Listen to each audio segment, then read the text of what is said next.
All right, what's going on, good people? Gonna be a quick video today, just because it's happening today, so we got a lot going on. And I said I was gonna upload a certain number of times per week, so we gotta get it done no matter what. So here we are. But I wanted to briefly tell the story about how I got my current job in the first place. I want to tell the story of how I started working for Eric Thomas, the number one motivational speaker in the world.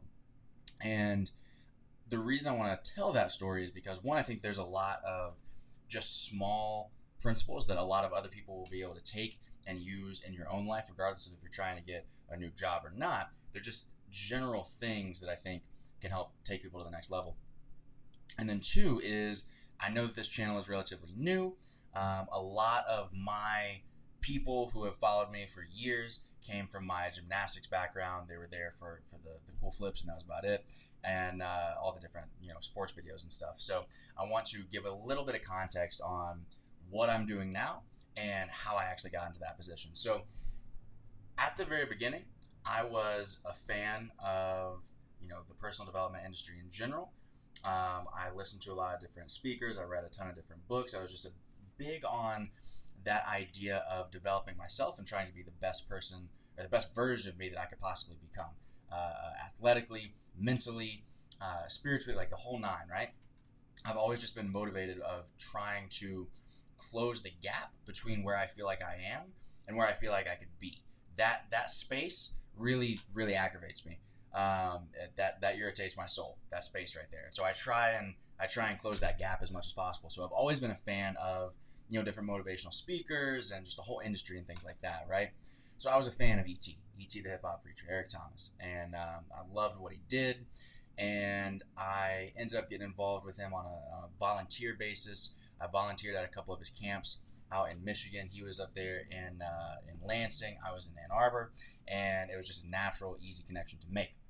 And so I started out volunteering my time for free, and it wasn't even free because I was spending the summers in Tennessee, not in Michigan, so I had to pay my own way for the flights back to Michigan and then pay for gas to get from Ann Arbor, where I lived, to some of these different places where he was doing these camps.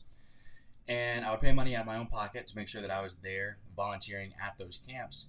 But one principle that I like to tell people is that humility buys opportunity. And what I mean by that is, because I was able to put myself in a position where I was spending my own money, I didn't mind what type of work that I was doing. It didn't matter how menial the work was. It put me in a position for him to say, "Who's this guy?" Right? Who's this kid who keeps showing up early, who keeps staying late, who keeps asking what he can do to help? He starts to see me and my spirit of service and what I can do and what I'm willing to do just to help out, all from putting yourself in that humble position, right? So humility buys opportunity, and I think that for anybody who is looking to just get the exposure to go to that next level, or is trying to reach out to some of these people that maybe you look up to the same way that I look up to him, it's the best way to get your foot in the door. And once your foot's in the door, then you can start showing your talents, your skill sets. But you got to get in there first. And so to do that, humility buys you that opportunity. So that's number one. And after these camps, obviously I love that experience. It really sold me on wanting to work with him in the future, because we were doing these camps in like downtown Detroit, Flint, Michigan. I mean, rough areas.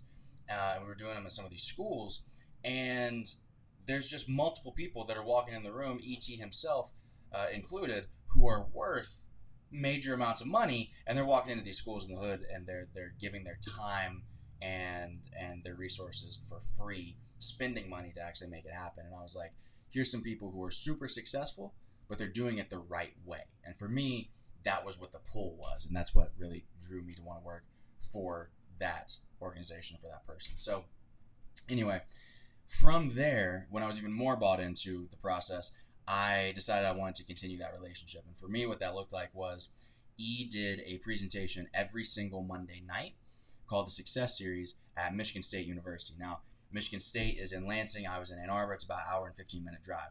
At this point in my career, I had already had my wrist surgery. I was still, when I started doing this, I was still kind of trying to make that comeback, but for all intents and purposes, my competitive dreams were pretty much done at that point, right? And so what would happen was, literally this was my schedule every single Monday for about a year and a half.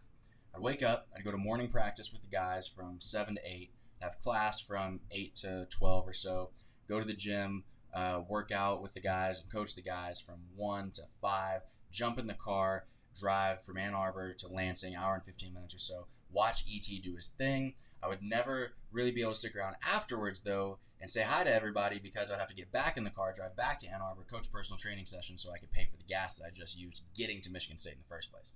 And I missed two of those Mondays in a year and a half. So I was there every single Monday, following up. And he saw my face all the time at those events. So that gave me, again, humility buys opportunity. It gave me a little bit of rapport with him and with the team and the squad so that they could say, again, who's this guy that keeps showing up to everything, right? Now, fast forward to the end of that year and a half long time period. This is March of 2020. And I had put together a bunch of materials, my writing samples, my resume, cover letter, all sorts of things. It was about a binder of 60 pages worth of stuff that I thought might convince E to give me a shot. And I was just going to go to him and say, is there any opportunity to work for you in the company? And keep in mind, this is, 2 months before I'm going to graduate in March of 2020, right? Because I graduated in April, or maybe it was May, but it was approaching time for me to graduate. So it was pretty high risk, high reward at this point. And I go to the Success Series that night. I've got one of my teammates with me. I've got my girlfriend with me. And I'm so nervous, right? He's doing his presentation. I'm nervous out of my mind because, like I said, there's a lot riding on this, right? And I don't listen to a thing that he's actually saying because I'm constantly trying to think through in my head, how am I going to make the pitch? How am I going to do this? And he starts wrapping up his presentation and he starts kind of heading toward the back door of the arena that we were in. I was like, wait a minute, this isn't normal. What's going on? And he wraps up the presentation by saying, sorry, everybody, I can't really stick around and shake hands like I normally do because this whole coronavirus thing is popping up and I just don't know if I'm going to be able to really, it's not really safe like that right now. So I'm just going to leave out the back door today, but then no worries, I'll be back next week. And he slips out the back door, right? And obviously, he's somebody, so I can't just run after him, right? I'll get tackled, end up in the newspaper. And then I was sitting here. The back door of the arena where he left was in front of me. There's a staircase behind me and another door around the corner. I left my people, I left my backpack, I left everything, and I sprinted up the stairs, and I actually beat him to his car. Yes, I knew where he parked his car every week, and I beat him there. I always tell people that if Bill Belichick had been in the room, I wouldn't be doing what I'm doing now. I'd be in the league because I was moving, and this was such a out of character thing for me to do. I'm usually super introverted. I don't like making a scene. I don't usually like to take risks or chances like that. But I was just, for whatever reason, something hit my spirit. Don't let that opportunity pass you by. And so I literally ran outside, beat him to his car, and it's raining in 40 degrees because that's what it does in Michigan in March. And this whole script that I had in my head of what I was going to tell him and, the way I was going to approach that conversation, it completely went out the window. And I just handed him a bunch of documents in this folder and said, I will do anything to get an opportunity with you and the company. And he said that they would figure out an internship for me, right? Said they'd figure out an internship for me. And it was cool, and that was an exciting moment, but there's still this kind of lurking thing in the back of my mind, okay, well, what about after the internship? I mean, I'm graduating in a couple of months here. So the whole time while this is going on, while I started my internship, I had a standing job offer to go coach gymnastics at this gym out in Texas. Well-known, respected gym. They were going to pay me well. And I would have loved it, I'm sure. But the problem was the decision deadline to take or reject that job was before the end of the internship that I got with ET. And so I called E one day and I was like, what's this looking like? Is there any opportunity outside of just this internship? And this is within days of the deadline for this coaching job, but only about halfway through this internship. And he said, I don't know yet. I said, I don't know. We got to see how things shake. We got to see how things move around, see what things look like, see what you can do. And it's just too early to tell. I was like, all right. the phone down, picked the phone back up, called my guy out in Texas who was going to have me come coach out there. Said, I'm sorry, I can't do it. I got this thing with ET. I gotta see this through.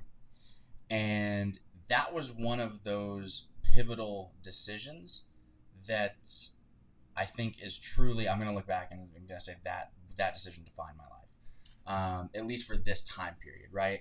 Because like I said, I'm usually not a risk taker. I usually don't like that type of environment where there's no security, there's no safety. I got to figure it out. If that internship hadn't have turned into a job, I would have been on my own. I would have had to figure out my own way of making rent, literally. And so and obviously it all worked out, right? Like I did the internship. Towards the end of the internship, that turned into a full-time opportunity. That full-time job has now turned into me being on the road with him, traveling, all sorts of amazing opportunities that I've been super blessed and fortunate to have. But the one thing that a lot of people came back to from that story is they hit me up and be like, how did you do that? Why did you make that decision? How did you have the confidence to make it? And the one principle that I think everybody can take from that story is that it isn't a risk if you trust yourself, if you trust your own abilities. Because all I was doing was betting on myself. Taking a job with somebody else who owned that gym, that's taking a bet on them and their ability to manage that business, manage the gym, and give me a stable job, right? I'm taking a bet on them. Taking a bet on myself was me saying, okay, there's not an opportunity with ET yet. Let me go make an opportunity. I have to execute at such a high level that an opportunity is forced to be there. And as a matter of fact, that's exactly what happened. I was working with two different department heads for ETA. They both wanted me so bad. If ET didn't hire me, those two were going to be pissed, because all of a sudden now, like they both wanted me because I was providing so much value to them that it would have been a problem for E had he not hired me. And so it's betting on your own ability to execute at that level to create an opportunity for yourself. And it's not a risk unless you don't believe in your ability to do that.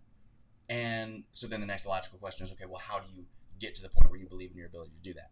Two things for you, and then I'm going to wrap this video up. Number one is redefine confidence. You've got to redefine confidence, because too many people think of confidence as this idea that I can walk into any given situation and be sure of myself that I'm going to get the outcome that I want. That does not exist in the real world. I promise you it doesn't. You might get that feeling occasionally, but at the end of the day, if a couple of things move, if a couple of variables switch a little bit, all of a sudden your confidence is gone. Why? Because your confidence was situational, right? You can get really, really, really good at doing a particular thing, and you might get confident in doing that one thing, but then can you do it on a rainy day? Can you do it when you feel sick? Can you do it when you're not in the zone? Can you do it when something changes, when it's last minute? Can you do it all the time, anytime? If the answer is no, and it's always no, right? No matter who you are or what you do, there's always some situation that can throw you off your game a little bit. Now all of a sudden that confidence in the situation is useless because the situation's changed. So what you have to do is start to redefine confidence and say, it's not that I'm going to be confident in my ability to get the outcome that I want in this situation. I'm going to be confident in my ability that no matter what outcome I get from this, I'll be okay. That no matter what happens, I'll be able to figure it out. So now your confidence has shifted from the circumstance to you. It's faith not in the situation, but faith in yourself.